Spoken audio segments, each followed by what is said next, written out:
Are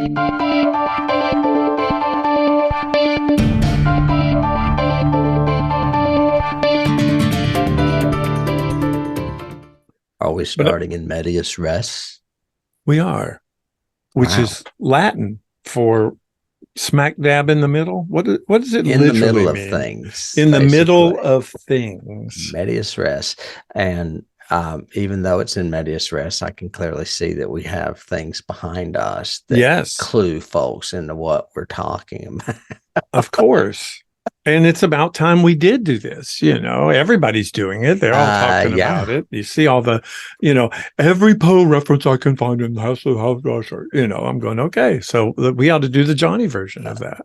Yeah. And there are a lot. There are. I'm not even sure I know them all.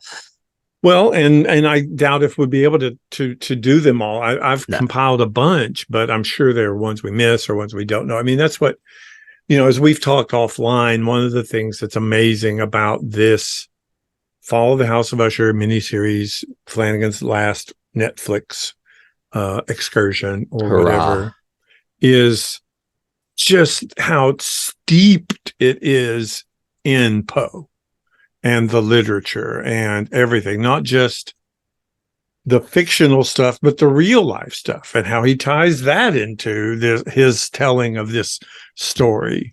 But I wanted to ask, I mean, had you heard, because, and I guess I should look back and see, but I swear to God, 5 years ago, if you had mentioned Mike Flanagan to me, I would have no idea who this guy is. I don't think. I don't know I don't when. think I knew his name until Hill House. And I guarantee I didn't. And then Hill House I thought was just phenomenal and amazing. Right. So and I started then I made the up. connection with Hush, which I probably saw before Hill House. Well, and I know I saw Gerald's Game before Hill House, really? But I'm pretty sure I did because I saw it when it came out. I don't know that it came out before then. I'm pretty sure it was prior to Hill House. But look it up and find out. But I think, it was 1 year prior. Yeah, you're right. Okay. And I remember watching it when it came out and went, okay, good. It's a great King adaptation, but didn't really take note of Mike Flanagan or whatever. It wasn't until I think Hill House that I really started noticing him. And then since then, he has just skyrocketed to horror fame and King fame and literature fame, I guess. Yeah. Right? I think Hill House is definitely what made me notice who he was. I mean, I like you, I may have liked Gerald's Game and I definitely liked Hush, but I didn't really say, oh, wow, this guy's amazing until I saw Hill House. Right. And I didn't watch Hush until after Hill House. So, because we did each episode of Hill House. That's how much we liked it. Right. And this is kind of like a weird continuation from something we did the first season. Sort of. Yeah. I mean, we've had bonus episodes on a lot of his stuff. I know we did Midnight Mass and I think we did Bly Manor. Pretty sure we did just as bonuses like this. Yeah. I don't know if we did Midnight Club or not, but I think we mentioned it. I think you may have Coming to Get You did, or we had said, what are you watching now or whatever? Because we've watched it all. Right. I think it's not like we're going to, be disciples of Flanagan and cover everything he did, but we have covered a good bit. Well, and we did Dr. Sleep when we did as an episode. Yes, as an episode. Did. Yep. So, he's very talented. I have to admit, I think he is extraordinary in the way he delves into each of these literary kind of references, but then modernizes them, contemporizes them, and has so much to say that still works and is relevant and is amazing. I mean, for those who don't know it, we know. Go ahead. I was just going to say, what do you think makes him different than others? Or you had mentioned something called Flanagan-isms, right? Yeah. Yeah. I mean, those are what would make him different, I would think. Yeah. And I think we could list those and what they are, because I think the thing that makes him different is he reminds me a lot of, I can't remember his name, Gaddy, the two guys that did Sherlock. Okay. And the thing that made Sherlock work to me, the performances, of course, of Benedict Cumberbatch, and the writing, but you could tell these producers and these writers loved the source material. And yes, they were setting it in modern day, but it had so many references to the actual literature. And I think that's what Flanagan does extremely well. I mean, Bly Manor, if you knew Turn of the Screw, you definitely could follow along. But there's also all these other references in Bly Manor.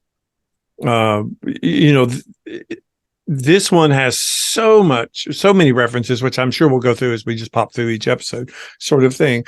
But I think him basing his work on literature. We talked about during Dr. Sleep how he actually took the ending of The Shining, the book, and put into his movie sequel, Dr. Sleep, sort of thing, based on King's literary sequel to the movie, to the novel. And to be able to do that and keep the aesthetic of Kubrick, but also throw the King-isms in there and have King actually like your version, that says a lot about somebody who is able to take source material and modify it in amazing ways, in my opinion. Yeah, I mean, I think that would kind of fall under what I would consider a Flanaganism, which is layering.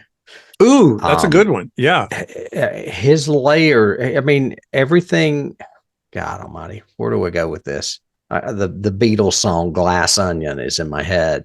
It's like a great Flanagan piece, which is most of them are just layer after layer. And you're like, oh my God, how much deeper can you get into this story? Whether it's Easter eggs to the original source material, whether it's weaving different stories of the same author into a masterpiece, so to speak, or if you're hitting on things that have affected him personally, like addiction and drugs or alcohol, and which is, we talked about that. I can't remember when, but the fact that Poe was an addict as well. So Flanagan could identify with that, being a recovering alcoholic. So he wove all of that into those stories as well. Same with Midnight Mass.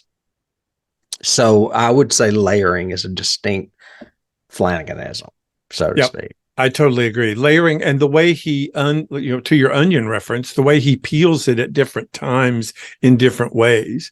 So there'll be something in episode 1 that he teases, and it could be a flash forward, a flashback, a brief scene, a memory, a line, or whatever. And later on, he peels something else. And then in episode 8, suddenly, boom, there's the big reveal of what this was. I think back to Hill House and Bent Neck Lady.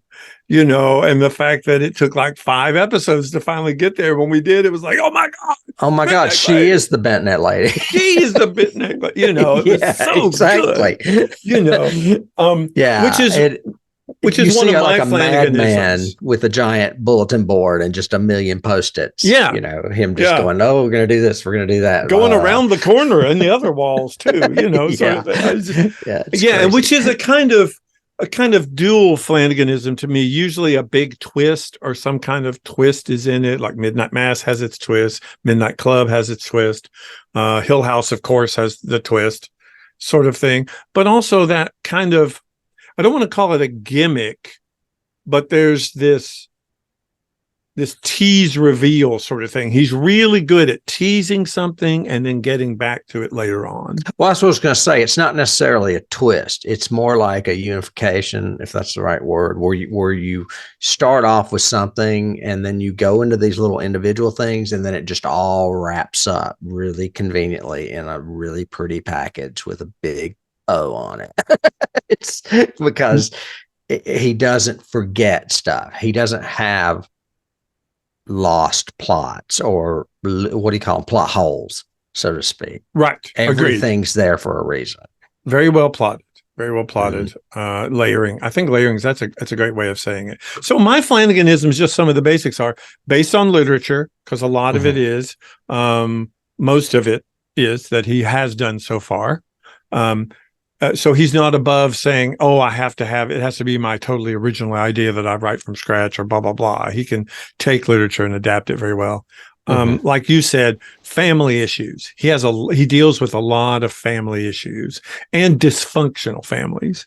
Um, Especially dysfunctional he families. Yeah. deals with a lot of modern issues, and this one especially. And Usher, when we jump into it, Usher has to deal with a lot of greed, wealth disparity, the poor, pharmaceuticals, lots of modern, courtrooms, the wealthy being able to manipulate the law, all these kind of things, that are still relevant today.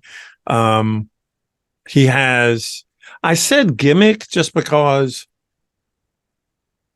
this one doesn't fall in that category. So this one doesn't hit this Flanaganism, but in most of his other ones, there is a gimmick episode or a gimmick reference sort of thing. Like I always remember in Hill House, it was the episode that was done in the 15-minute scenes.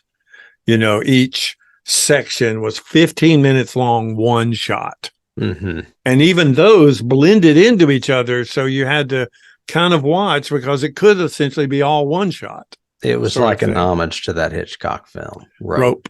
Yep. Yeah. Yep. Yep. Very much like that. So he kind of has those kind of twists that reveal something. In Bly Manor, it's the fact that she's already dead and she's been dead. The maid, the lady that plays Victorine in this one, because she was Right. actually killed by him at the well. But we think we're having this big, huge kitchen conversation for 3 days. Going She's a fine. ghost. And she's a ghost, Hmm. sort of thing. Bent neck lady. Oh my God, it is her. She is Right. the actor, So he has those. This one doesn't really have that kind of reveal. I think mostly just because it's so he may have wanted it to be Madeline at the end, but I don't think that was Oh, I it. think the reveal may have been Titus. Is it Titus's son? What is that? Who is the boss that they brick up? Oh, Rufus? Rufus. I wanted to say Titus for some reason. Rufus, to me, that was a big. It wasn't a gimmick, but it was like, the whole thing starts with him in this conversation with Dupin about what's going on. And he's like, I don't understand we're doing this. He said, well, I did kill someone. You'll find out about that. And then we do find out about it way into the series that they actually brick that guy up into a wall. Yeah, they did Cask Amontillado all over him. Yeah. And right. You knew they were up to something. I mean, when they first went into Verna's bar, you knew something was up. They had because she kept making the reference of we're here to establish an alibi. So you're going, uh-oh, something's going, and we don't find out until the last episode. So yeah, that would fall into that. I mean, I don't know that it's a gimmick so much, but it's a big reveal. Mm-hmm. Yeah. I also have, and any of these you disagree with, just tell me if you disagree or whatever. I also have monologuing. And I've seen that in a lot of reviews of Flanagan's work. There are people that either love it or hate it. I personally love it. It can sound didactic at points, but I don't mind it because having been an actor, to have a piece like that to audition with or to read would be amazing. Yeah. Yeah. And I'm the same way. Coming from theater, I love it. And I love those lengthy, and he does them in such unique places and well done to really flesh out either the point he wants, the message he wants, or the character. A lot of it has to do with what the character is feeling, thinking, sort of thing. And it works, to me, it works really well. I've got other Flanaganisms. So I've got huge themes. He deals with huge global human themes: guilt, addiction, greed, faith, all of these things that are big, huge thematics underneath each one. This whole Midnight Club even was all about this acceptance of fate and death and mortality sort of thing. And the fact that maybe we don't want to accept that and maybe we want to rebel against that. And what would we do? Or just respect in general for people's ways of dealing with mortality. Because, I mean, all the kids going to the school, the parents are like, no, I want to be with you if you're dying. And they're like, but I need to be here. Right. Yeah. Yeah. And I can't remember, did Midnight Club actually go through those like 5 stages of death, Grief, you mean? acceptance. Yeah, of grief, acceptance, depression. I don't know, but Hill House certainly did. Certainly did. Yes. Yeah. So he's probably, and since that is a big recovery thing as well, I believe they use those steps as far as recovery. That may be why they permeate a lot of his stuff. Oh, could be. Yeah. Yeah. Especially the guilt factor too. Handling guilt and making and forgiveness amends, and things like that. Yeah. That's cool. Yeah. The Flanaganism I have, you kind of touched upon as far as classic literature, but I would go as far as to say is he has a deep respect for his source material. He never squanders anything. I mean, people could easily say, oh, the black cat's not scary. It's just a cat. Well, no, he's going to treat the material the way it was treated originally, and he's going to make it scary. If not, it's definitely going to have meaning. Yes. And it's going to have resonance beyond itself. He's not telling a collection of short stories.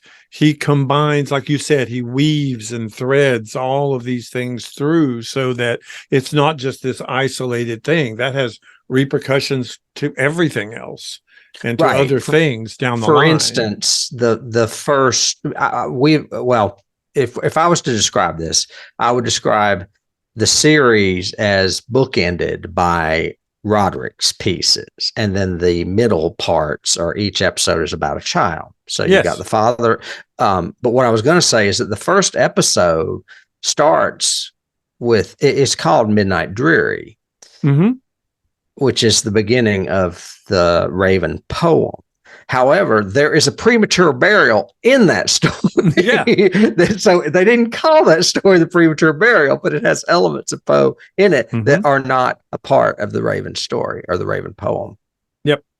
So nothing is off limits, I guess is what I'm trying to say. He can work anything in he wants to, and he doesn't shy away from it. Yeah. And he respects it so much that he also, I think, he dives into what the author was kind of intent on doing. Like Goldbug's a good example. Goldbug really isn't that great a story. I didn't even remember it. Yeah. I liked the ending because I thought the ending was cool, being killed by a mirror kind of thing. But he keeps that. And that's the thrust of that story, is how it's going to end. And then how does a mirror relate to that character and are those characters who are constantly watching television, who have their own fitness show, who she actually has this unique, I don't want to say it's a kink, but it's a unique. Well, she has a kink for sure. A unique thing of wanting to watch her husband. Yeah. She instead of having sex with her husband, she wants to watch her husband have sex with someone else in domestic situations that she orchestrates. Right. I want you to wear this, and I want you to do this. And, yes.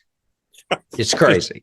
I mean, it's voyeurism taken to such a very unique, weird way, which again is a Flanaganism to me. He's not afraid to show us things that make us uncomfortable. Right. There's a lot of sexual fluidity in this piece in particular. I mean, in this overall piece in particular, but he's not really condemning sexual promiscuity so much as he's condemning the abuse of people within that framework.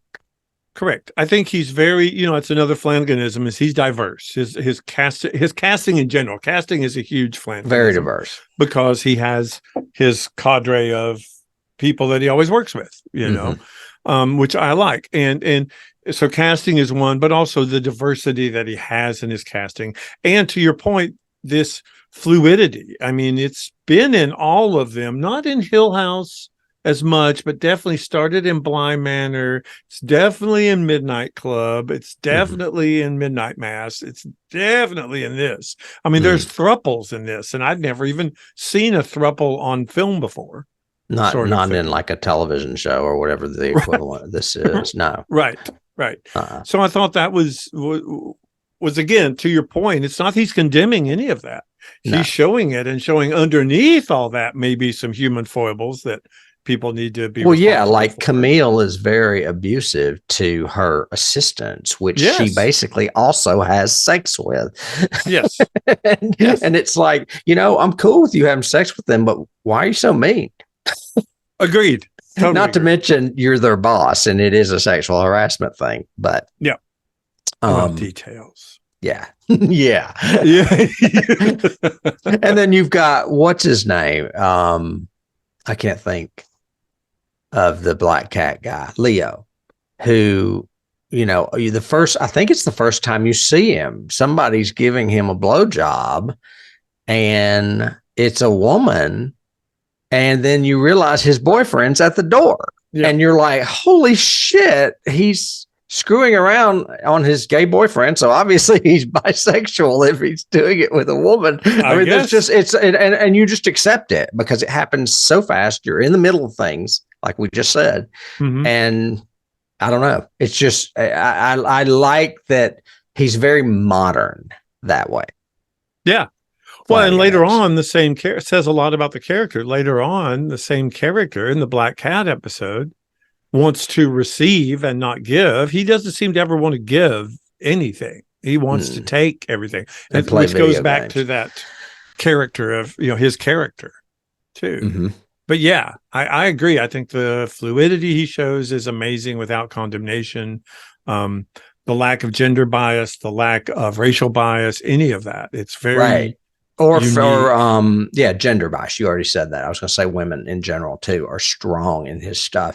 Another thing that you mentioned lightly is, the modernness of the acceptance and diversity, but it's also the modern thing he does. I mean, everything he does is a modern version of something old. Mm-hmm. So, I mean, he's very modern. I mean, he brings Hill House into the 21st century. He brings this into the 21st century. Yep. Yeah. Yep. And does it in a way that makes us think and intrigue, but also get very interested in the author's original intent. Because again, like we said, he respects that source material. So I think he's got comments on all that. I would consider this his third. I don't know how in history, someone will do this. Categorize, Flanagan's early work, and this would be part 3 of his author series or whatever, because he did one on Jackson, he did one on James, and now he's doing one on Poe, and they're all kind of like a house. So a haunted house story, like a haunted house kind of framework, I guess you would say. Mm-hmm. Phone is going crazy. Sorry. No, I think that's a very good point. Putting my phone away. No, I think that's a great point, is the fact that it is a trilogy, and they all deal with literature. They all deal with a focus on a single author, and they all deal with a haunted house of some kind. In this one, he takes the house metaphor to mean the whole family. It's not just... Well, he kind of does that in Hill House too. Well, in Bly Manor too, actually, because it starts out with them at that party and she's wanting to tell the story, the ghost story, so yeah, the house reference is mostly family too. So there's that. Yeah. I think Netflix really fucked up when they somehow could not negotiate to keep him on. And for those of you that don't know, he is now with Amazon. Anything else he's going to be doing in the near future will be with Amazon. Netflix should have held him close because he's one of the best things they've got. And I mean, he not only did this, what we call 3 series tribute to scary authors, he also did the Midnight Club and Midnight Mass, and those are 2 series plus those films like Stephen King. He's getting ready to do a Stephen King film for Amazon that he could have easily done at Netflix, but no, Netflix fucked up. Well, they're lucky they have what they have. I'm not sure if they switched creative direction or whatever, or VP of production, whatever happened at Netflix, but they've really started losing it as far as what they could be doing and what they should be doing. Well, do you want to just do you have any other Flanagan-isms, or do we want to just go into I the mean, I think we've talked poisms, I enough guess. about him and his technique that if Yeah. we've missed something, I don't recall. So Yeah, you guys could let us know if you're you guys could let us know if you're listening or watching. yeah, Sort of thing. yeah. Anything Okay. that we overlook, please. So So like you you're said, gonna. this is 8 episodes, Mhm. but 1 and 8 are bookends, essentially both based on the same Poe poem. Right. And they kind of Midnight Dreary is the first one. The Raven is number 8, but they Mhm. both deal, Midnight Dreary is basically the setup. It's the hook, which he does well. And in this one, I've got to say, he actually hooks me probably more so than almost as much as Hill House. Hell, Hill House had that incredible opening anyway, but that's all her. That wasn't Flanagan. That's all Shirley Jackson. It was just, I love that whole opening, of it's one of Hill the best House paragraphs in literature. stood Yeah, silent and blah, blah, blah. It's just so well written. But, steadily. uh, but this one has that great montage at the beginning, not only of visuals, but audio. And he had a snippet of Pink Floyd. So I went, okay, I'm in. Doesn't matter. Yeah, his music choices were great. I mean, the Yeah. overall music was composed by the same guys. I think they're brothers that have recorded most of his music. Correct. But aside from their great thematic score, he uses awesome period piece music because he's trying to convey that you're in 1979, and he uses The Wall by Pink Floyd and New York Groove by Ace Frehley and several others. That's really unique choices, or at least they spoke to me. Anyway. So Midnight Dreary was a setup. It's where we met the Usher family in general. We get to see them all because they're all in court. So we kind of get a, down the line lineage. We have the big dinner party scene where we realize how contentious this whole family is and how each one of them wants to be better than the other one, sort of thing. We also have the whole introduction of C. Auguste Dupin and how they kind of set up this confessional too. I mean, I'm trying to remember, but in the first one, we do see the house, right? I mean, he calls Dupin and says, I'm going to confess. That's basically near the end of the first episode. I'm pretty sure it's, they kind of bleed together in some cases, but yeah, I'm pretty sure that's in the first episode.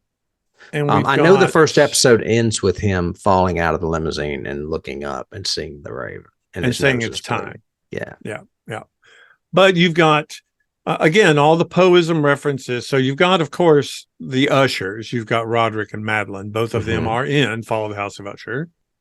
You've got, we find out about Fortunato, which is their company, but it is actually from a character name in Cask of Amontillado, which is kind of interesting because he ties that in episode 8.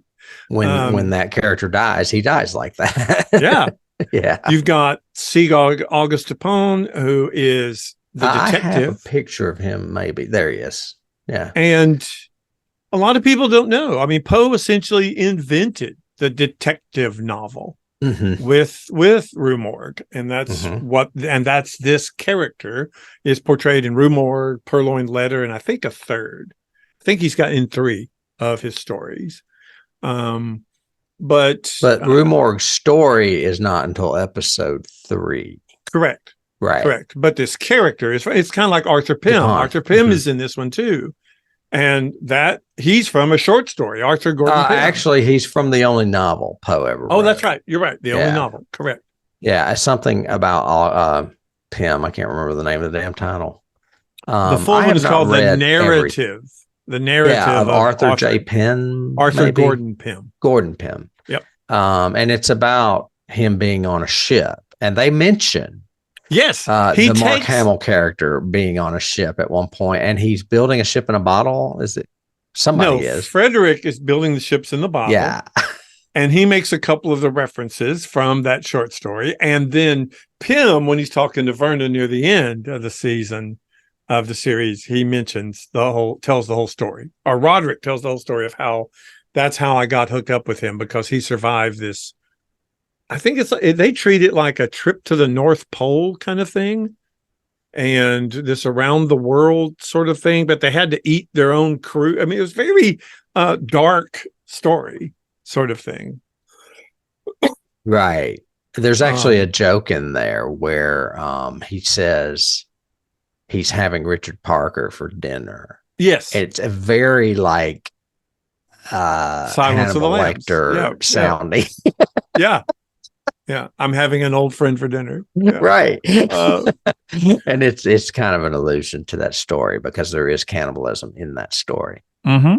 Yeah. Or But we novel, do that meet is. all of these characters in this. We meet the whole history of, at least we see the younger history of the Ushers, of Madeline and Roderick, and how Yeah, their I don't mother. have pictures of everybody. I know I Oh, don't you have don't a have to do picture of that. Prospero, But but but to your point, there's also reference to premature burial in this episode. There's, mhm. of course, all kinds of references to the Raven when they go to Verna's bar and all of that. There's, of course, reference to Usher because they end up at this dilapidated old house where a quote old friend called you and told you to meet him here because he had something important to tell you. And when you come in, he offers you the drink. You sit down to talk, you hear something in the basement and you keep asking about it. And he goes, "Oh, that's just my sister." And which is just out of House of Usher. But in this one, Right. it's a lot creepier. Yeah. Ironically enough, I watched the 1960 version of House of Usher last night, Okay. the Roger Corman one. Yeah. Mm-hmm. It had been a long time since I'd seen it. I think this But is a better version. oh, it's definitely a better version. But they make, this is another thing Flanagan does. He doesn't necessarily just touch on the literature, he touches on film versions of stuff Mm-hmm. too. He'll make So he will go homages. back and Oh, yeah. reference, something from The Haunting that Robert Wise directed in the 60s, or he will Yep. go back and reference, in this case, the House of Usher movie that Roger Corman did in 1960. Well, and I have in my Yeah. notes another poism is Longfellow. Longfellow is the current guy who owns Fortunato. This is in the past, and he is actually And it his is hot. father's Griswold, right? No, his nephew takes over. Griswold Oh, takes okay. over. Rufus Griswold takes over, but Longfellow is also it's mostly blatant that he is actually their father. He is Roderick and Madeline's father. And because mommy went crazy and quit the company, he's distanced himself, stay away from me, yada, yada. But they live within walking distance. So he keeps an eye on them, I guess, or whatever. Right. But we see his address, and it's 2640, which was Poe's address. I know That there's was, so many Easter eggs like that yeah. and names in this that it's hard to Mm-hmm. keep track. One of the things, though, that fascinates me about the Longfellow character, as well as John Rufus Griswold and John Neal, the judge in The the judge. trial, Yeah. is they're the names of all of Crow's most harsh critics. Yeah. So that he named all the bad guys after critics of Edgar Allan Poe. Yeah. The bad guys to his family are To his family, yeah. were bad guys to Poe. Were ugly So, critics to him back in the day. Yes. Yeah. So true. So true. And we you also have I was going to say, you mentioned Verna, and she makes an appearance in this episode too, because she's the primary antagonist. correct. And her she's the name is an catalyst. anagram of Raven. Yep. Which is But great. before we moved on to other episodes, I wanted to make sure, because I think the three primary characters of this episode, besides an appearance of the family in whole, are Verna, Madeline, Roderick, and Longfellow and Dupont, right? I think. Correct. And their Yeah. ancestors. So we meet young Madeline, young Roderick in this. And, the younger and their young mother. ones. Yes. And we meet Eliza, who was named after Poe's mother. Someone in Poe's life. Poe's mother's name was Poe's Eliza. mother, yeah. Okay. So, yeah. But yeah. So and I'll be honest, it took me until I think the third episode to realize that Verna was an anagram of Raven. Mm-hmm. Because I kept thinking, Verna, everybody else's name has something important. There's a reason for the name. Even the subsidiary characters, all of them are references in Poe, but I don't know of a Verna anywhere. And it was like, oh, are duh. they though? I mean, is Leo and Camille something? I mean, I'm sure there's probably a character somewhere, but I just didn't recognize like those names. I recognize Prospero. Well, Prospero, Eliza Usher, John Neal, of course, Juno. Juno is from a poem called Eureka, where he talks about all the asteroids, and one of them is named Juno. Rufus Griswold, you already said. William Longfellow, you always said. Verna, an anagram for Raven. She also later on in episode 3, when she's trying to do the whole heart transplant thing, her alias in that is Pamela Clem, which is his wife. His wife's maiden name. Clem was Edgar Allan Poe's wife's maiden name. Like I said, Easter eggs galore. And Camille, I do have, but I can't find it in my notes right now. But Camille was also in one of the short stories.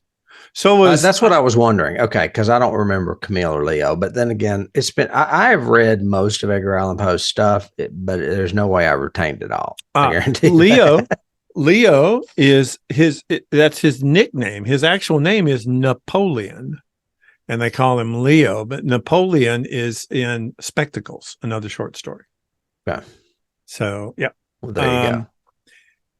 But I mean, so just briefly, we don't have to give synopsises and everything else because we can just go through it. But the second episode, well, let's go before we do that. Before we dive in, what's your favorite episode? Do you have one? Probably the last one, the Raven. Yeah. Mine would be Raven, and Mosque would be my second. Really? Mask of the I thought Rue Morgue would be next. For me? Yeah. No, I did like the mystery elements of Rue Morgue, but and it had, Camille in it, who's I love Rue Morgue. I think it's a great episode. But I just loved the way he tied all of the debauchery and the feeling you get when you read Mosque of the Red Death is exactly how you feel when you watch that episode. Right. Even down to I'm trying to hit on my brother's wife to get her to come to this orgy. That's just, man. And she does. And she does. Yeah. He knows people. He does. Yeah. And the Skull Mask is a direct tie-in to the Vincent Price, Roger Corman version. That same look with the red hood over it and everything. Mm-hmm. Yeah. And Mosque of the Red Death basically follows the story of Prospero Usher, who they all call Perry. He is the youngest because I did find out looking at this that they are actually, they die in reverse lineage order. Right. So all of the kids die in a reverse youngest order. to oldest. Correct. Mm-hmm. It is based on Mosque of the Red Death, of course. It again has like a dozen or so references to Poe all the way through it. I did have in my notes talking about how each of these is like the 7 deadly sins too. So you've got Roderick introduced in the first one, and we find out, his sin is greed, of course. And in this one, you've got Perry, and Perry's sin is lust, and a lot of red in this episode. There's a lot of red in the costuming. He drives a red Ferrari or Lamborghini, whatever he drives, sports car. There's a lot of red reference. Verna, when she comes in as the masked person, wears red, of course. Yeah, Flanagan is not afraid of color at all. No. He uses a great color palette in this, but he also used one in Hill House as well. Yes. Yeah. Mm-hmm. And that ending when she actually walks back up to them all in pool of goo and puts the mask on, it says you're such a lovely boy, gives him a kiss, puts the mask on him. The lights in the background are just strobing in red. Everything is just doing all this in red streaks. It's just, God, it's great. I loved that. And I knew it though, but that one to me was telegraphed. I had no doubt that they were all going to die with acid. I had no doubt at all. But I thought it was very interesting that to the Verna character, she actually told people to leave. Even the wife, she said, get out now. And she stayed anyway. And I thought that was a really cool twisty thing for him to do. Didn't you? I mean, because like she looks over and sees like all of the bartenders that she talked to and some of the waiters and everything else leaving and going out the door. The security guy taking his earpiece out and he's out. He's gone. But right before that, it shows just her whispering to them. And you're going, what? So she's not this evil devil, I'm killing everybody sort of thing. She's got a lot of her layers. vengeance or her contract, so to speak, is just with the children of Roderick Usher. And she has layers. She's she's pretty layered. Yeah. Like you said. Yeah. There's going to be a sequel that's The Life of Verna. The Life and what of Verna happened to her that made her this vengeance-seeking Faustian devil. Yeah. Whatever she is. Devil, demon, whatever. We don't know. And I like the fact that he keeps it ambiguous. Sort of thing. Murders in the Rue Morgue is next. And this is our dive into Camille. She's the PR rep for Fortunato. Yes. And she's pretty ruthless. Oh my gosh. And you can tell Kate Siegel just loved playing this character. Yeah, the wig alone is fantastic. I saw a reference online and I kind of agree with it, but I'm not sure. I haven't researched to find out if it's true, but they said they felt like Kate Siegel had come to her husband and said, "This is what I want." But she looks and dresses the way she does because of the assistant character in The Incredibles. The girl with the white hair and the bangs that helps out Mr. Incredible, who's against Spectro or the bad guy. She always wears the tight fitting outfits and she has the white straight hair. Wait, I'm not sure who are you talking. You're not talking about The Incredibles, are you? Yeah, the cartoon, The Incredibles.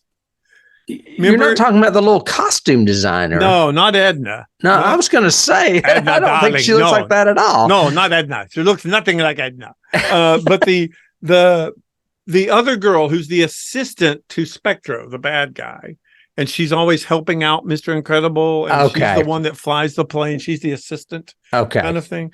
I vaguely remember that, but I just have Edna on the brain. Okay. And people have done pictures of her compared to that. I do think this is a great look for her. Kate Siegel is always gorgeous and always nice. Well, her colors in her costume are more like Frozone.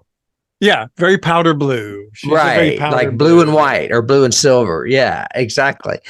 I can't believe we're comparing this to The Incredibles. I just saw it online, so I had to go there. But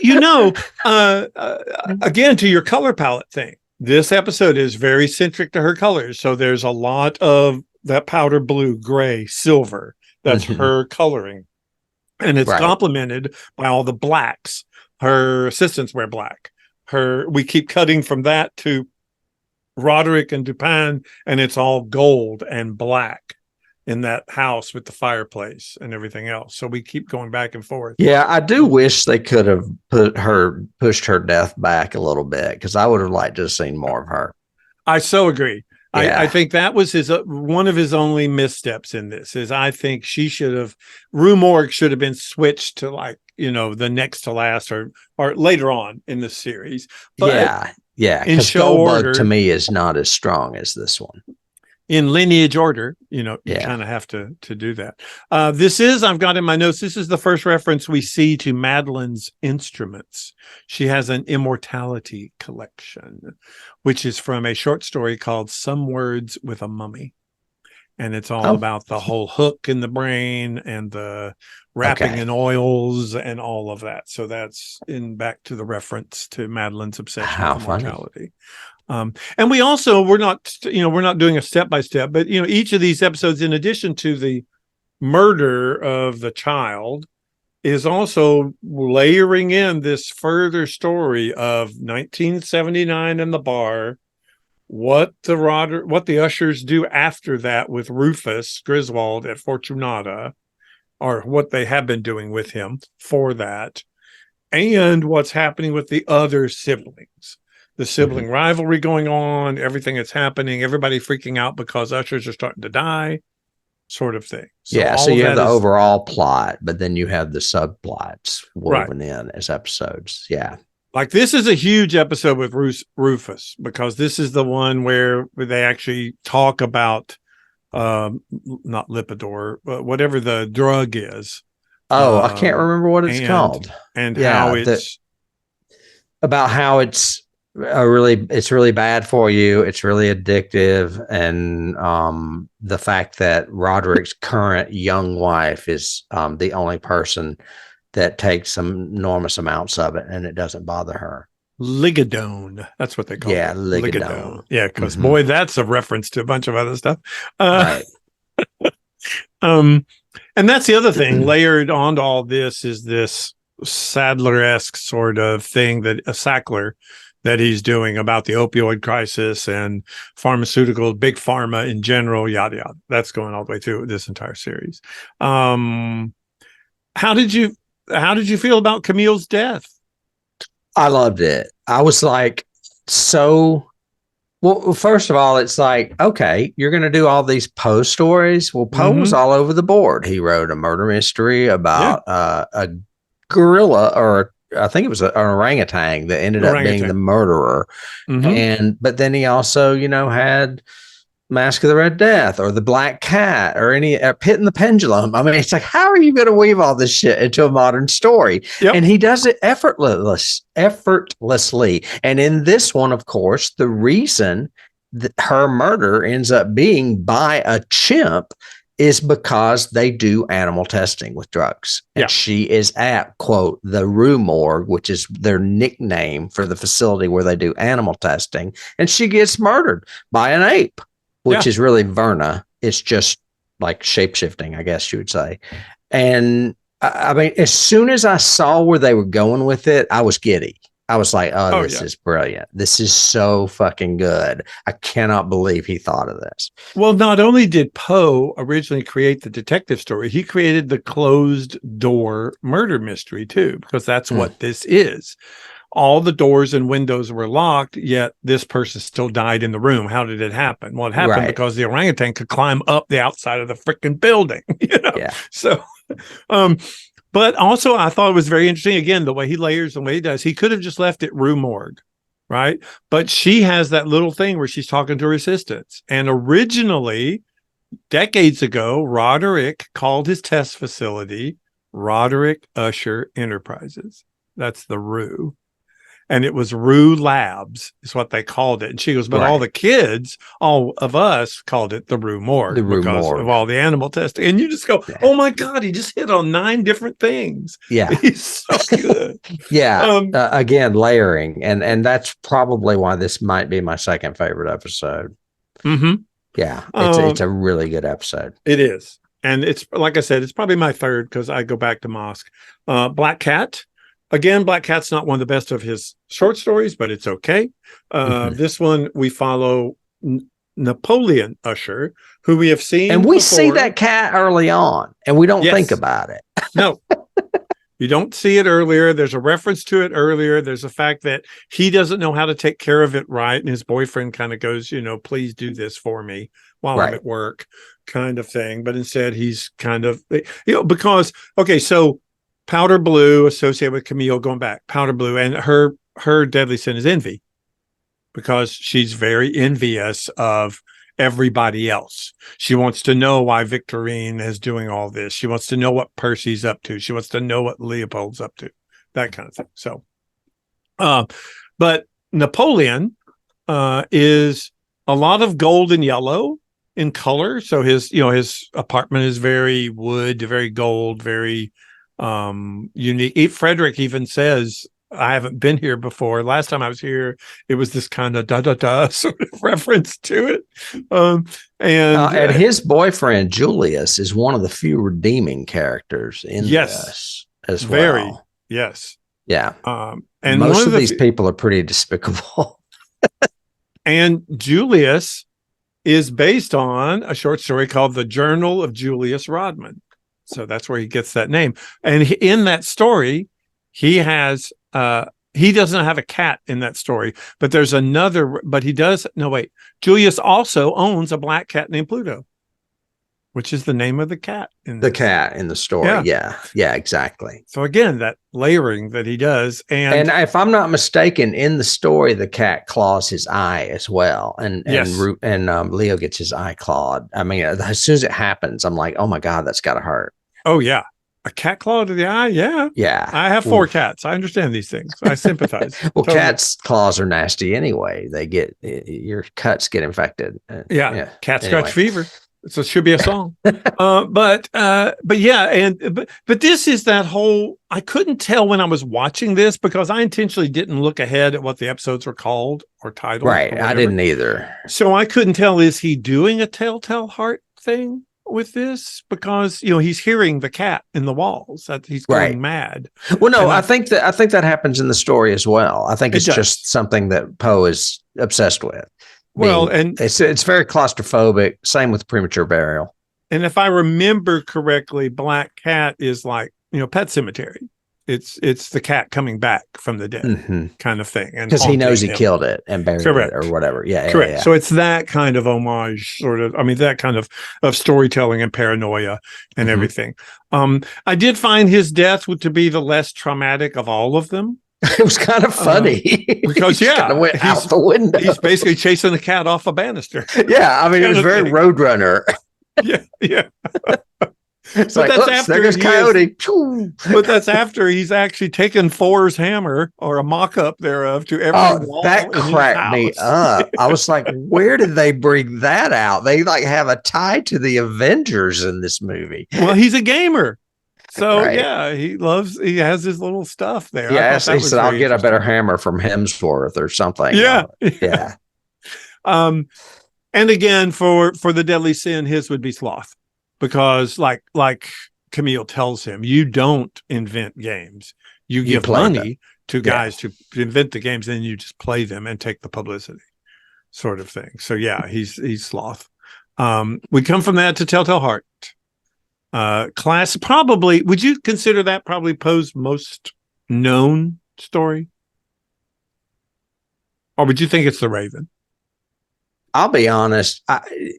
It jumps around for me, and it usually is because there's another adaptation.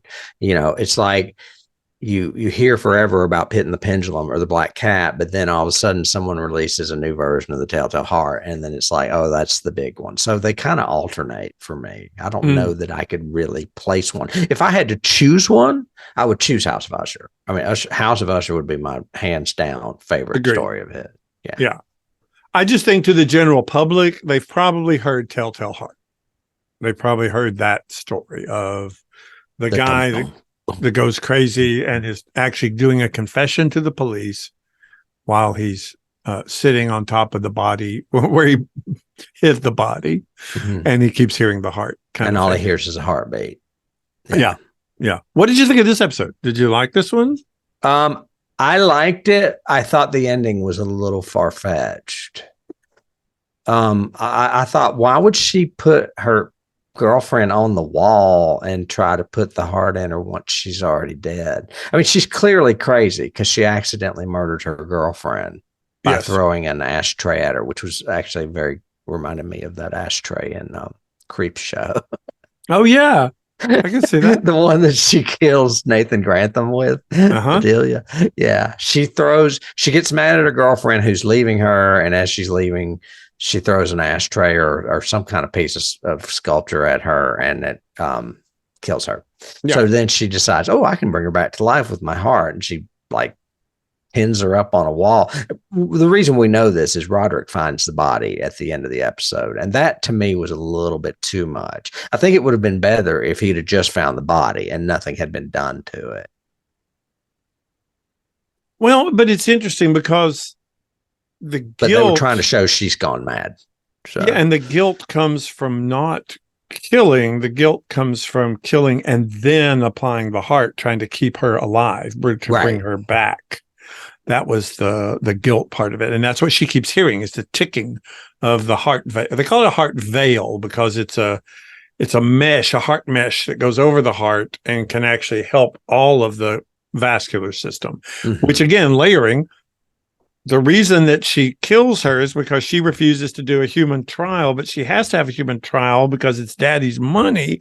Daddy is investing the money because Daddy is dying of a vascular disease. Right. And he wants the heart. And I don't know, to me, first of all, I love Tania, what's her name, that plays Victorine. Gosh. She's in Bly Manor as well. So strong. For some reason, she is the most insecure, I would say, of the kids. She wants Daddy's approval so bad. You can feel it. Yes. And that's why she's willing to fake these test results or whatever in order to get her product on the market, which is an artificial heart. Yes. And I mean, I love her character, so I forgive them for the crazy ending. But to me, the ending was just a little far fetched.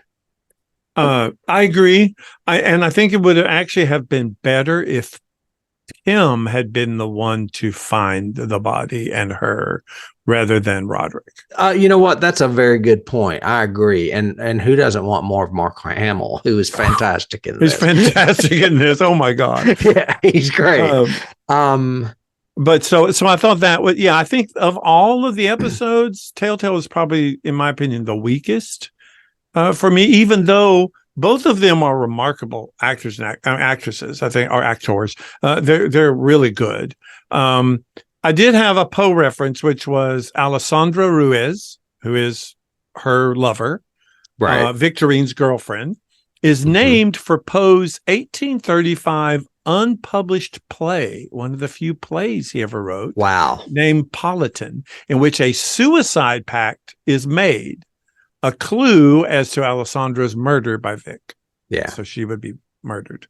I've got a note when we get to casting about her too. And her name is Victorine Lafourcade. She has a different name because, again, we didn't mention it, but Roderick has an issue with just sleeping with everybody. Well, I was going to say Roderick is the only flagrant heterosexual in this piece. I think everyone else is either gay, bi, or has some kind of kink about voyeurism. Frederick's heterosexual. Frederick. Oh, yeah, that's right. But he's fucked up anyway. Well, he's just crazy. Yeah. But Victorine Lafourcade is the character in Premature Burial.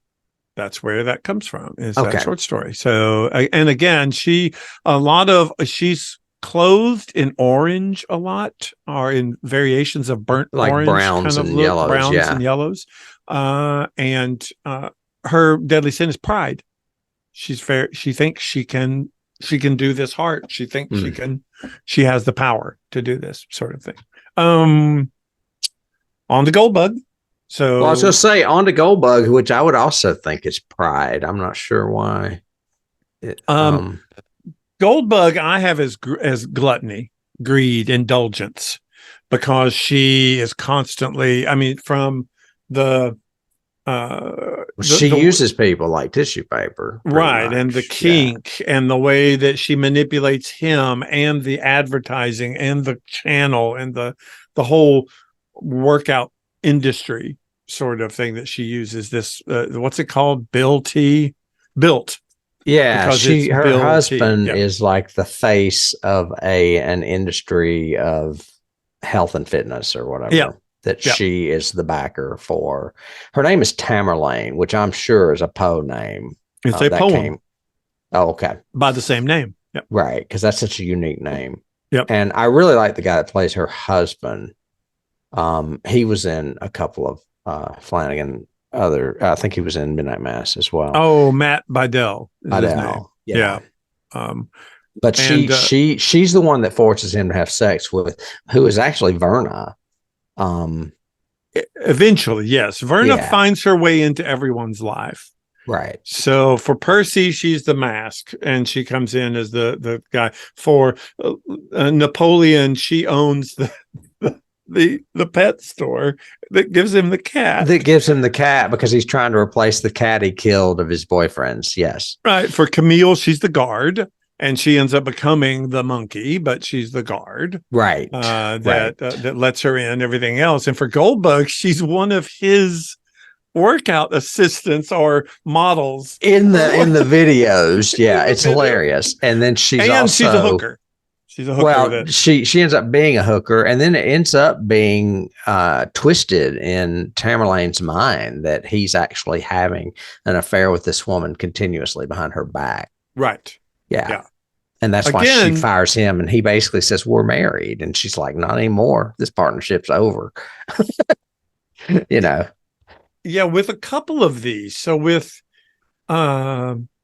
definitely with Napoleon and definitely with Tamerlane, and Victorine, they all three lose their freaking minds before they die. Well, that's a very Poe thing. Oh yeah, he was afraid of that. He's scared so much he went insane. Yep. Him and Lovecraft both did that a lot. Yep. Definitely. Goldbug, we mentioned was the poem. I think that's all in that one. Did you like this death? Um, it was okay. It was okay. It was very creep show with the green lighting and the mirror above the bed disintegrate or blasting open and her being impaled on like 100,000 shards of glass. It was a Poe death. It was definitely a Poe death. Yeah. It was a very Poe death. I thought was very interesting. She's killed by a reflection, essentially, and it's in the bed where she seems to have a kink kind of thing. I did think this was one of the few times where it was overt in his lighting. Usually he's really good about that. But in this one, like you said, she's going down, the whole apartment turns green. It looks like creep almost. Show. Yeah, I agree with you. And maybe that's where you got the whole envy thing, greed thing is the green. I don't know. Well, she's not greed, she's gluttony. She's indulgence, because I always associate green with envy. Agreed. I don't think he's necessarily matching color to what the sin is. I think he's doing that on purpose too. Okay. So he's kind of changing it out. Pit and the Pendulum, we go to next. This is following Frederick, the eldest and last surviving Usher at this point. Who really doesn't give a shit about anybody, not even his daughter. I found I think Henry Thomas did an incredible acting job in this role, because this is such a contemptuous character. He just really doesn't have anything going for him, and it's such a facade. He seems so insincere about everything. Like even in Mask of the Red Death, he and Lenore, who is his daughter, again based on the Raven character in the Raven, they're building the ships in the bottle. And he is just, everything he says, well, we'll be here when you get back, honey, and be nice. And you're just going, I don't believe a word. I don't believe you about anything. When he yells at Percy, all he does is quote what Arthur Pym tells him to say, until he gets mad. When he gets mad, he starts cussing at everybody. And you can see, okay, that's your real face. Oh, that's really you, isn't it? Which is why when in this episode, when it finally comes around full blast, you see what he's doing to his poor wife. Oh my God. You're going, oh my God. He's obsessed with the fact that she was at Prospero's when the acid bath happened. And he thinks she was cheating on him, I guess. But he's like literally torturing her by paralyzing her with a drug and then yanking her teeth out or whatever. Well, whatever he wants to do. I mean, you're sure that prior to this, he was probably, pinching off her oxygen, or doing whatever. Yeah. I mean, he's plastered her room with images of either him or her, but they're all cut up and ripped up and torn. He's just not a nice man at all. None of the kids really are. And Lenore is one of the few redeeming characters. Oh, Jules was the other one. Leo's boyfriend. I think they're the only two. Well, Annabelle is redeeming as well. Annabelle, the mother of Lenore. Yes. But she's in the past, sort of thing. So she's a past character. I think we mentioned offline that one of the unique things about this is there's no heroes in this story. Everybody in this story is if I've heard any criticism at all, it's been the fact that it's hard to sympathize with these characters. Oh, you can't. I mean, they're horrible. That doesn't bother me. No, I don't. I agree with you. I mean, that's how a lot of authors used to tell stories. Very, bad people get their comeuppance, and that's kind of what this is all about. Yeah. Frederick is a character from a Poe short story called Metzengerstein. I don't even know that and I've never even read it, but it's there in my thing. And naturally, his deadly sin, according to my little chart that I'd love to have, is wrath. He's wrathful, which makes sense. When he does trip, whether he gets pissed at Percy for looking at for talking to the lawyers, or whether he gets upset with anybody but Lenore. Well, even with Lenore, right before he leaves in that last scene with her here, he's saying, leave your mother alone. I'll take care of everything. Just do what I frickin' tell you, and throws the papers down and leaves and everything. And what did you think of his death in this? Well, I mean, it was very traditional as far as Poe's considered. Right. It we were bragging about how Flanagan's really good at weaving in a modern version of something that happened in the classic literature piece. This one is a bit of a stretch, but I didn't mind it. Basically, he goes back to Prospero's warehouse where all the murder happened in the second episode, and it's being torn down. And basically, the pendulum is a piece of, I guess, girder from the building swinging back and forth that is getting closer to him. The best part about this death is Verna's conversation with him while it's happening. Yes. Yeah. I agree. If it hadn't been for that, I would have been really upset about it. I would have liked to seen Verna creating the pendulum rather than it just seeming like it happened. Like she's just like using her fingers and making her to kind of manipulate. I could see that. That would have been a lot better. Yeah. Yeah. And maybe just a little bit more of the scene. I think it was the second episode, and Lenore and the wife are watching Pit and the Pendulum. They're watching the movie, the black and white. Oh, yeah. Movie. Sometimes things are on in the background. Yeah. So for sure. if there had been a little bit more of that connection to Frederick.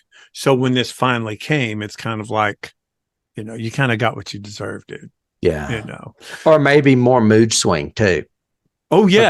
Because in the early part of the series, he was normal and very loving of his wife, but then he just goes psycho on her. So to show those mood swings would be pendulous, and that would make more sense. Really? Yeah. Look at you, all literary. You ought to write a novel.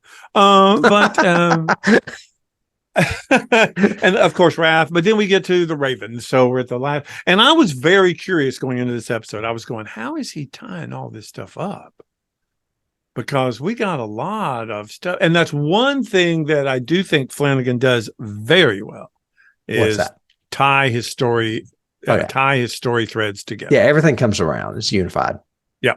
And you've got everything in this, from what happens to Arthur. The whole Arthur Verna scene, one of my favorite scenes in the whole series, is both of them sitting there having that conversation. And she gives him the option. About Roderick being a liability? Yeah. About when she's talking to Pym, not Roderick, when she's talking to Pym, and she's doing the whole thing about giving him a choice of dying, respectfully, sort of thing. And he says, no. I'm sorry, you're talking about Verna. I thought you were talking about Madeline. No, Verna and Madeline's Pym. the one that says Roderick's becoming a liability. Okay, gotcha. She goes to Pym. They set him up. It doesn't work. Roderick knows, and that's why he does what he does at the end. Because she's trying to take over the company and be the CEO. Right. But when Verna confronts Pym and he kills her, he literally kills her and then wraps up the body. It's very like mafia-esque. Yeah. He's a cleaner and he's going to take care of it. And then suddenly she's just standing there. And you see him realize it. Right. Totally. And she steps on the body, doesn't she? And the paper and it like just crumbles. Deflates there's nothing inside it. Yeah. And they go and have a sit down talk. And basically she goes, if you don't do what I say, then we're talking years in prison and public disgrace and da da da. And he goes, I've kind of always lived my life the way I want to be. And I don't want to be in debt to anybody. So whatever you want to do. And she goes, I really admire that. you know, and you can tell she's just so good at it. But that scene is in this one. The cask of Amontillado is in this one. The whole speech that Madeline, that wonderful speech, speaking of monologuing, that she gives at the end about how 68% of our drugs are spent on keeping erections, and the fact that we could take everything we make in 1 year and eliminate human suffering. Yeah, and hunger, right. Right. Right. And you're just going, oh my God, the greed. And then, but you realize, okay, ask you, did you know that he was setting her up when they sat down and he gave her the drink? Did I know who was setting Did her you up? know Roderick was setting Madeline up, that he was poisoning her or he was drugging her? No. Oh, okay. No, I did not.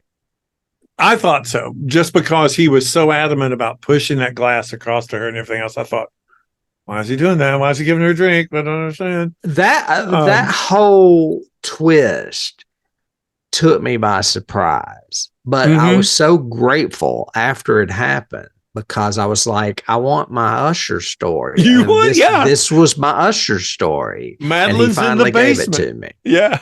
Yeah. Yes. So they wrapped up all of that stuff, and the fact that you keep getting Dupont wanting to know what's happening in the basement and what the noise is, and also what is up with Lenore texting Speaking him. of my book, that is very similar to something that Oh happens in yeah. my book. Oh yeah. Where there is a So wife good. chained in the basement. This happens to be his sister. So good. So good. But back to what you were saying about Flanagan-isms, mm-hmm. and we were talking. I wanted to talk briefly about jump scares because Hill House is known for jump scares, and Hill House is also known for ghosts showing up anywhere at any time. Mm-hmm. And he does that in this, mainly with his conversations with Dupont. Yeah. Because each child is coming back when he's like telling their story and showing up to scare him. Yeah. I mean, the first one is the acid eaten Prospero. Percy. Yeah. Mm-hmm. Right. Perry, I think, Perry. isn't it? Perry. Yeah. Prospero. And yeah. But each of them come back. Camille comes back, Leo comes back, Freddie comes back. They all come back. Uh-huh. But to me, that's a Flanaganism in this show. It's just he's doing it a different way. His jump scares are very effective. His jump scares are very effective, but also his creep scares that you have to go back and rewatch. Like in the first episode with Dupont, he is talking about his mother. And then like it keeps, showing Dupont and then showing Roderick, showing Dupont, showing Roderick. And there's a lot of black space behind Dupont, and there's a lot of shutters behind Roderick. It's very Hill House. Well, yeah, like 3 cuts into it, suddenly he sees, and there's a flash of lightning, and you see her in the background. She's standing back there. Yeah, behind Dupont, all the way back. But if you rewind and look at the 2 shots before, she's already there. Yeah. It's just that you can barely see her. She's not lit, and you just go, oh my God. And then it gives a flash of lightning just to show you, just in case you didn't see her. Been there the whole time. Yeah. And the last scene, the last episode, the lighting and the lightning in that episode is amazing and incredible. All of those slats behind Roderick that keep flashing with the lightning and shining into the room. Just such good stuff. Yeah. Man. Lots of good stuff. Yeah, lots of good stuff. I had a question. Sure. You are so small. Madeline writes that on the last brick that they brick up Rufus with. Oh, that's just mean. It was bugging me, so I had to do some research and look it up. I think she wanted him to die, knowing that's what they thought of him. Yeah, so I totally agree with that. But I found out that this is according to someone online. I think I found not on IMDb, but I found it somewhere. It's also one of the last lines that Annabelle Lee says to Madeline before she leaves the kitchen. She says, I always thought you were so incredible, but you are so small. Yeah. And it hurt Madeline so bad that's what she does to hurt him. She's going to say the same thing to him. I thought that was interesting. Except that was done in the past before Lenore says it. Or is not Lenore, Madeline. Madeline puts it on the brick. Madeline puts it on the brick, but who's the one that tells Madeline that? Annabelle Lee in the past. Oh, you're right. Okay, I'm sorry. I was thinking it was Lenore, but you're right. It is Annabelle. Yeah, her mother. Speaking of Lenore, it's a good segue because she also is in the lineage, so Verna has to take her. But that is Right. another incredibly well done scene. It's great. She doesn't Yes. make her suffer at all. No, it's painless. And she also tells her before it happens what will happen to her lineage. You know, she will go on to found all of this stuff that will help people and yada, yada, and all this are in her name and with her money from Fortunato. Right. You know, so that the was good people in this story, even though they died, their history is like beneficial to mankind. Yeah. And yeah, in this great. episode, we go back full circle and we go back to New Year's Eve and we see the whole meeting with Verna and what happens and the contract and how it's played out and what she means by it and everything. And then we see her in the modern day and why she does it. And the fact that, you know, you think I really want to do this? No, but you guys are so much fun. Yeah. You know, we see Cask of Amontillado in this. Turns out the cognac that he mentioned at the very beginning that, you know, is distilled on the thighs of Cuban women, whatever, you know, it has a diamond encrusted bottle and all that. It's over 100 years old. Yeah. All of that is from Amontillado. That's how he is teasing him to come into the cellar, is he's going to have one of those bottles. In the short story that cognac. So there you go. There's that. Yeah, it's another poism. Another Flanaganism that we neglected to mention is cast. Which let's go there. I've got that right there. Yeah. I mean, I can go through the cast briefly. I don't want to spend that much time on it because it would take forever. Right. But most of these people he has worked with before. He's very loyal to his cast in recasting them in other projects, even if they were in projects far back. Like the girl that plays Lenore hasn't really done anything with him, I don't think, since Dr. Sleep. Yeah. But he also is very good at adding people to the cast. One of the people he was going to add to this one was Frank Langella, who ended up getting into a little bit of trouble with I don't know what happened, but he got fired.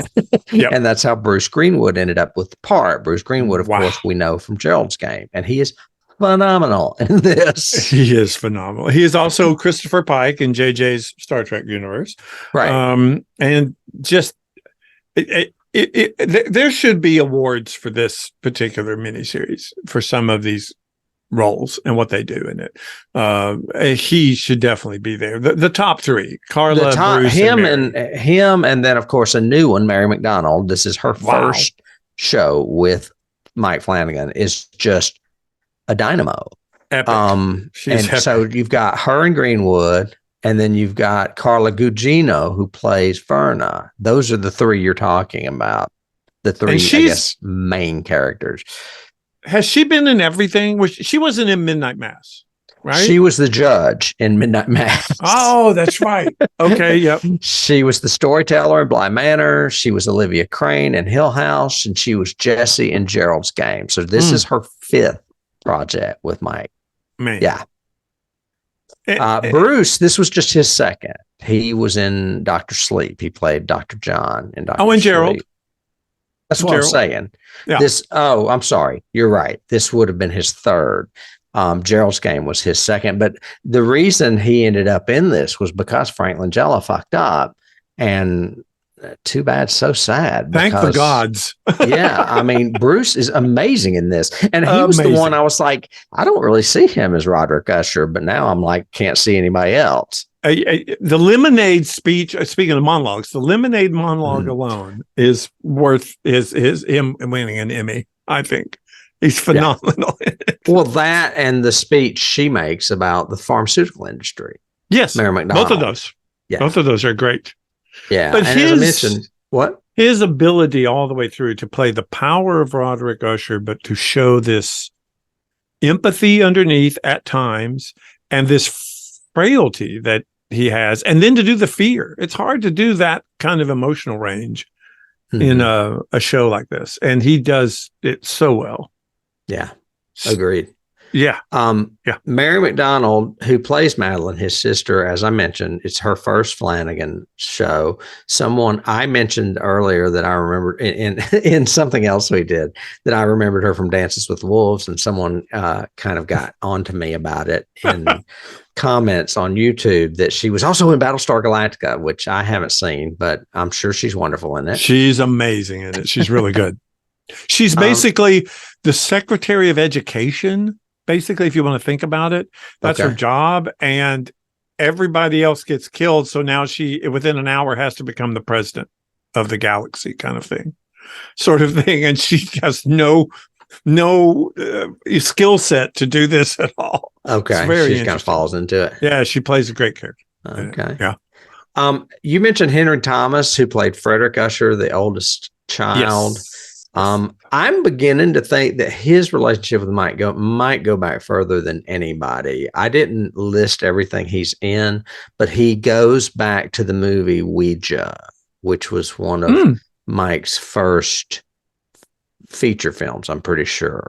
Yeah, I think so too. I think you're correct. But I think he had done a short called Absentia before then, and then he did Ouija. I can't remember if Ouija or Oculus came first. I think the sequel to Ouija came first, then he got the money to do Oculus, but I could be wrong. Possibly. Raoul Coley comes back as well. He plays Leo Usher. We know him. Mostly, I remember him as the sheriff in Midnight Mass because he's so cool in it. But he's also in Midnight Club, and he plays Owen in Bly Manor, which is a very tragic story he does with Tania. Oh, so good. Yeah. Samantha Sloyan, who is not your favorite actress. Well, no, I love her as an actress. I just think she's always a villain. She's always you hated her in Midnight Mass. I hated her. She was a villain. She played Bev, the antagonist, one of the antagonists, and one of the vampire friendly folks of Midnight Mass. She plays Tamerlane. She's also Shasta in Midnight Club, which is less of a villainous character. Still a villain.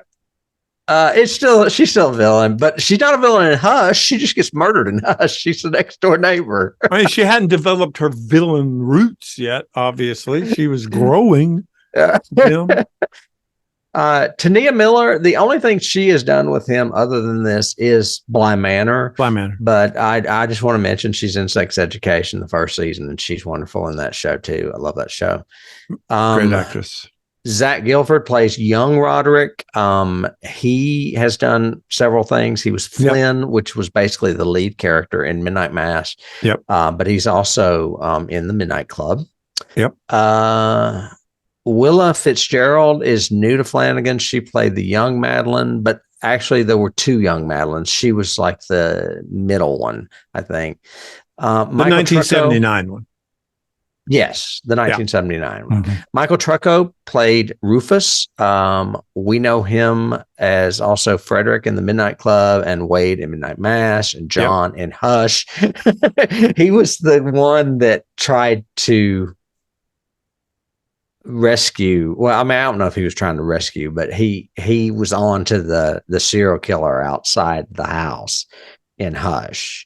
He's the one that does the little dance with the knives because he notices that the guy says he's a cop and doesn't have a gun. Yeah, he's the boyfriend from next door. Yep. Right. Katie Parker plays Annabelle Lee.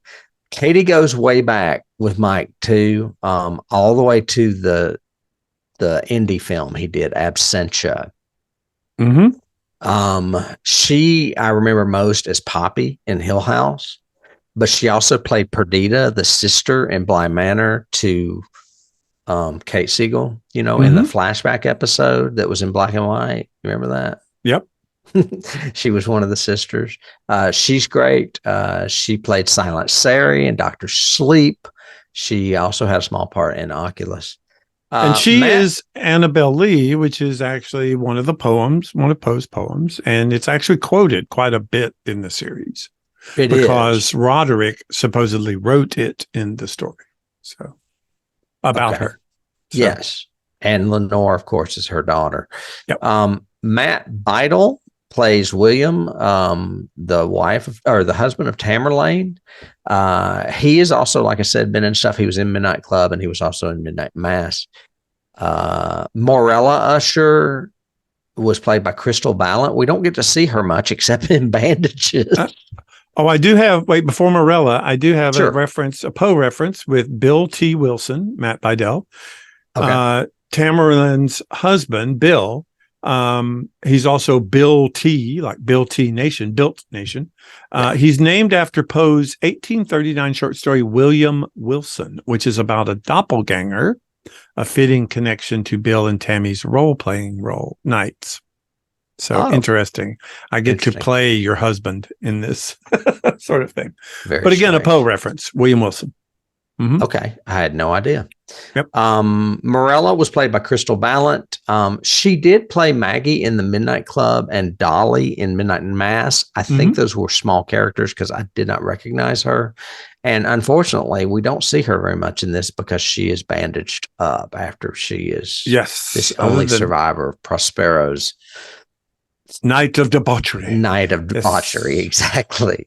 And she's named Morella, which is another Poe poem. Another Poe that makes sense. Short story. That's a weird name. Morella. Yeah. Juno, played by Ruth Codd, is Roderick's current wife and youngest wife. Yes. She played Anya in The Midnight Club, probably one of the more familiar characters in The Midnight Club. I think she's Irish. She's got an accent. Yep, Irish, and it's very unique because she represents to Roderick. She's like hope and faith, and the drug can work. I've had all this suffering with this drug and all this addiction, and she actually broke the addiction, and she's actually good. So showing pictures of these people. Kylie Curran played Lenore, one of the few redeeming characters in there. Right. She played Abra in Dr. Sleep. I fell in love with her then, and that's been 5 or 6 years ago at least. She's great. That's the only thing she had done with Mike, but he got her back for this. Carl Lumbly played Auguste Dupin. I don't know if you remember this, but he played Dick Halloran in Dr. Sleep. In Dr. Sleep, yeah. That's the only thing he's done, but I could easily see him come back. Well, he's also in Altered Carbon. He's done a bunch. He's had a good storied career. Lots of great roles. Yeah. He's really strong. Very familiar face. Mark Hamill is also new to Mike. He played Arthur Pym. We know him for a little character he played named Luke Skywalker in Star Wars. Oh yeah, that guy. Yeah. Like you said, Arthur Pym is a reference to the only full-length novel by Poe, the narrative author Gordon Pym of Nantucket, in which Pym travels the ocean and lives through shipwreck, mutiny, and cannibals. Yep, told you they eat people. One of Mike's favorite cast members is Kate Siegel. That is his wife. She has been in a lot of his stuff. They started dating pre-Hush and then got married, and they've had 2 kids since. And she's been in everything since. As she should. She's phenomenal. She is great. I say it every time. There's something about her that reminds me of Angelina Jolie. Yes, very much so. Yep. Harry Usher was played by Sarian Sapkota. He was Arnesh in The Midnight Club. He played Prospero in this, which is basically the Mask of the Red Death story. Yep. Dr. Ruiz, who was, I can't remember her name. Victorine's girlfriend. Yeah. Right. She is played by Paula Nunez. She is new to Flanagan and was an actor in Mexico up until a couple of years ago. She's like brand new in America. Perfect. Yeah. And Mike cast her. She plays, of course, Dr. Alexander Ruiz. Young Dupin is played by Malcolm Goodwin. He is also new to Flanagan. Now, we focused a lot on Mark Hamill and Mary McDonnell because they play leading roles in this as newbies, but there were a few other newbies to this, and that's 2 of them right there. Another one is the guy that played Jules, Daniel June. But you know him because he was in The Expanse. Yep. Okay. I figured you did. He was also in American Gods. His character Jules may be a reference to Jules Verne, who was greatly inspired by Poe and who wrote a sequel to the narrative of Arthur Gordon Pym called An Antarctic Mystery. Did you know this? I did not know that one. That's yeah. Apparently, Jules Verne wrote a sequel to a Poe story. Anyway, I just thought that was interesting. Nicholas Lay plays Judge John Neal. Yes. That is Alex Krycek from the X-Files. Yeah, it is. As soon as I saw him, I just went, oh my God. Because he always turned up in X-Files episodes to my dismay and to my thrill because he was a great villain. Yeah. And here he is now, part of the Mike Flanagan cadre of actors. Toby and Tina were the assistants of Katie Seagal's Camille. Yep. They were played by Igby Rigney and Aya Furukawa, who they were both characters in the Midnight Club. Midnight Club? Yeah, he was very prominent in Midnight Club. Yeah. Right. And then Eliza, Roderick and Madeline's mother, was played by Annabeth Gish, who is also a Mike Flanagan actor. One of your favorites. She is, because she went on to take the X-Files when it was kind of falling apart.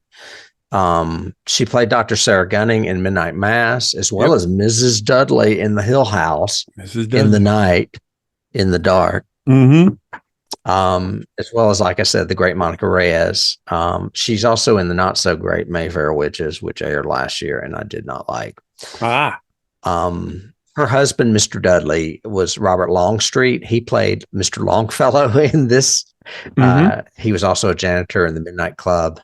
Joe Colley in Midnight Mass, and Barry the Chunk in Dr. Sleep. Yeah. I love him. I think he's a great actor. And he's Mr. Dudley, right? Did you say that? Hill Street? Yes, he's Mr. Dudley. Yeah, I started with that. That was my segue from Eliza. Yeah. And then I have a couple of notes of some smaller people. Sure. That kind of blew my mind. Toby Poser plays the district attorney in 1979. She's only in one episode in maybe a scene or two. And I knew her the minute I saw her. She is the mother in that movie I gave a review of called Hellbender. The one I told you that looked like a family made it out in the woods during COVID. Yeah. And I told you I didn't think it was that great, but that Rotten Tomatoes gave it like 100% or something. And I told you they took turns like holding the camera because it's like a mother, daughter, father thing. Yeah. She's a mother. Anyway, she's the witch in Hellbender. So as soon as I saw her, I was like, how the fuck did she get this gig? Okay. And then the youngest Madeline in this was played by Lulu Wilson, and she also played young Shirley in Hill House. Oh, okay. Yeah. I didn't know that. So that's coming full circle back to Flanagan-isms. I felt like I had to go through that a little bit because there is a Flanagan-ism with casting. I mean, he always uses the same people over and over and over again, which is there's nothing wrong with that because he almost, I think I said this offline to you, but it's like he weaponizes our expectations of actors. We expect Carla to be charming and soft-spoken and nice, but she turns out to be the villainous devil sort of thing in this. Henry Thomas, at the very beginning of, I haven't seen Oculus or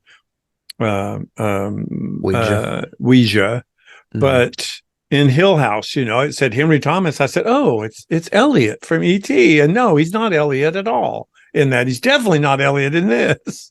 Yeah, and I keep saying Ouija, but I don't think Mike directed Ouija. I think he did the sequel, Origin of Evil. Yeah, unless Ouija that's 2. The subtitle of the original. I don't know.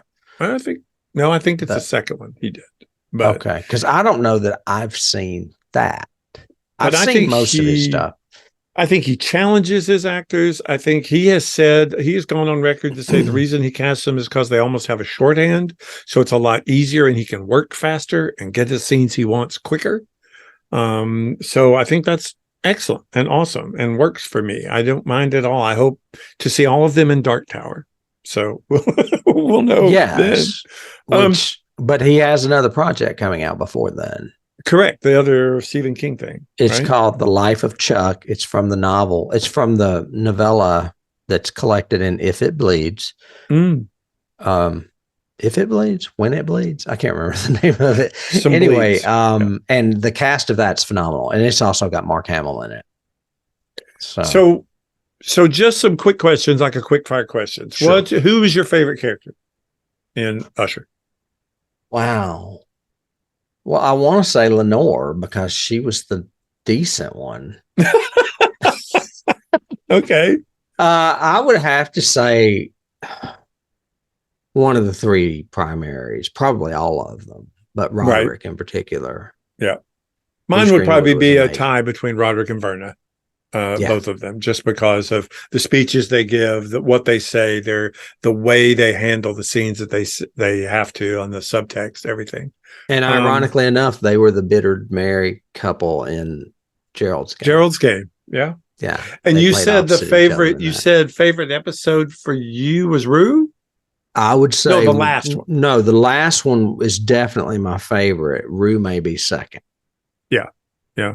We didn't mention the fact that I really loved his little coda of Verna actually putting a little token on each one of their graves. Yeah. And then appearing as a raven that flies directly into the camera at the very end. I thought that was really cool. And like I said, I would agree with you. I think my favorite was the last episode just because of all the tie-ins and the speeches and everything. I was going to say you've got the Usher tie-in for one thing, which is my favorite story of Pose. But then you've also got the literal fall of the House of Usher with the house coming down. Mm-hmm. And then you've got, like you said, that lovely denouement of her at the graveyard with all the graves, putting a token of each one of them on the graves before she flies away. Including Lenore. Yeah, which I thought was great. Yeah. And trivia wise, yes, that house in that cul-de-sac, all three of those houses, those were built on a set because he had to have it collapse the way he wanted it to collapse. So they actually built those houses. Yes. Favorite scariest moment, you think? Is there a scary moment for you in this? The only thing that keeps coming to mind is the scenes behind me where Roderick would be talking and all of a sudden one of those dead kids would be in his face. Mm-hmm.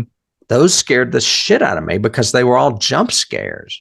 Yes. Where he would turn and the face would be like right there, in his. That's what, as far as scares, that's what would come to mind.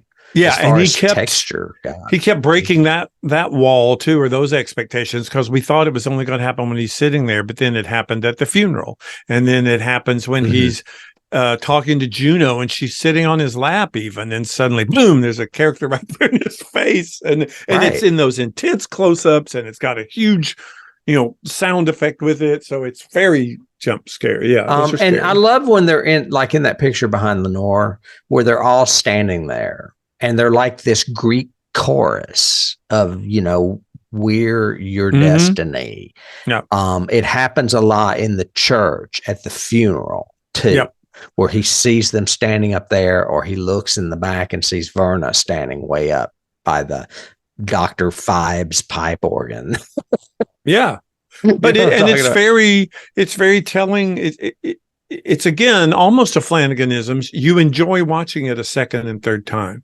Just as well as the first, because now you know everything. And that's why in the first episode, he says, I killed them all. And Dupont goes, I know how they died, Roderick. So I know you didn't kill them all. And he goes, oh, yeah, but I did. Really, I did.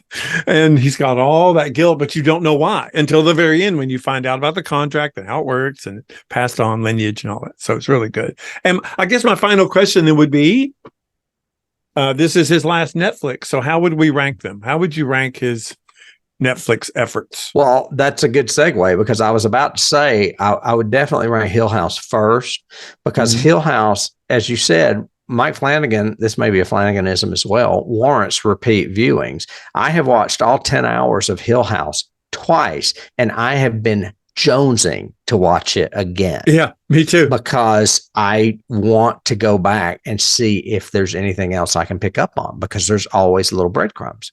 Always. So, and there's little stuff. Would be my favorite. What is Hill House? The thing is, follow how many ghosts can you see in the background and everything. That was like the gimmick, but yeah. And that was, casting segue. That's one of the ones I miss. What's her name? Pettyjohn. What's her name? The daughter that I liked so much. Shirley Pedretti. Victoria Pedretti played. Yeah, she was one of the daughters in Hill House. Yes. Yeah, she played Nell, and I really liked her. I was sad she wasn't in this. I would love to have seen her in one of the roles. She has done other stuff with him, though, I think. Yeah, she's in Bly, and she is a small role in Midnight Mass. Right. So yeah, right. She's great. But yeah, that would be my favorite. I think that my second favorite would have to be Midnight Mass. Yeah, of course. Mine has to be. It's my favorite monster. So yeah, it's got to be my second favorite. Yeah. I agree with you totally. And this is third. Yeah, I would think Bly. This would be third too. And then Bly would be fourth. And that's not to say anything bad about Bly. Bly Manor is still a great series with great characters and cool storytelling and some terrifying scenes in it. But of the four, it's my least favorite sort of thing. Well, of the five, Midnight Club would follow at the very end. And I still like it. It just wasn't the... It's more young adult, and we don't relate as much, but yeah. We don't. Not to the young ones. No. Wow. Okay. And I don't know that I have any other notes. I mean, I have 2 pages of Easter eggs that I'm not going to name, but they're all from Poe stories. Yeah, there's tons in there. If you're watching it, you can go look yourself at IMDb because they're out there. And comment and let us know what you guys think and anything you saw, or do you agree with us? Do you not agree with us? Rank your own Poe. Who's your favorite horror director? Because Mike Flanagan is definitely my favorite modern horror director out there. Period. I would think so. I would agree. I would probably agree with you. I mean, I think what's his name is actually good too. Get Out. Jordan Peele. Jordan Peele's another one. He's very strong, but I think both of them are better than like Ty West or all of the other moderns. I think that Ty West is very good with creating a film to look like a period piece, even the film itself. Oh, yeah. But I don't think he has the depth of Jordan Peele or Mike Flanagan. Agreed. I want to say there's another one out there that I'm not thinking of, but let us you'll know. Just have to remind me. Yeah. Y'all have to comment and let me know who I'm forgetting. And for all the business, you guys, please leave us a review, a comment down below. That always helps us. You are free and encouraged to go to Johnny Has the Keys and listen to our podcast, watch the other videos we have, join the website, get on our mailing list so you know what's happening, subscribe so we'll ping you when new stuff like this comes out. And or go to Patreon and support us and keep us going. We would love to have that as well. Yeah, we've got all kinds of fun stuff over there. So. And Tim, until Mike Flanagan's next epic, I guess we'll just have to go back to Johnny and do that. Yeah. All right. I'll see you then. I'll see you nevermore. Nevermore.